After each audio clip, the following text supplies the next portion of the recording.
Okay, ito naman Tol Erwin, reklamo laban sa dalawang pulis na nambugbog kay Lolo. Pero bago niyan, nais natin acknowledge yung mga estudyante ng Far Eastern University, pinadala ng kalang school para mag-observe. Sa Mascom Department, si Dorothy Labro, Jam Rehuso, Jinsel Choi, at Miko Baldoza. Dapat ikaw magbanggit dito, kaya lang medyo inabot ka ata ng kaba. Anyway, nasa studio natin, sir, wala ba nagsabi sa inyo na kamukha? May kamukha kayong dating senador. Senior. Pero may sakit na. Okay.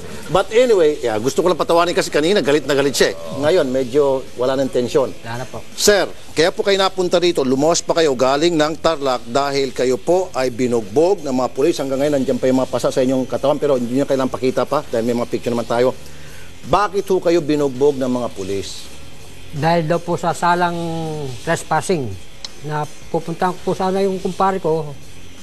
Ngayon naman, yung mga tao ron, tumawag po ng dahil... Ako na magkwento. Then correct me if I'm wrong. Yes, sir. May kainuman siyang kumpare, Okay. Tol Erwin.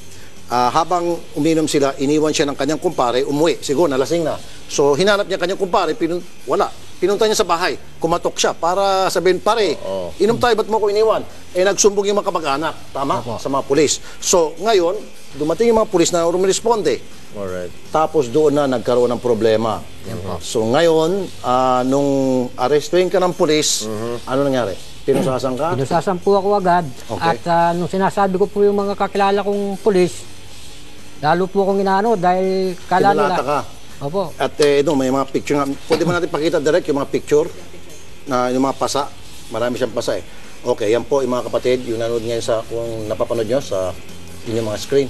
Yan, mga pasat, iba't pang parte ng katawan ni Lolo.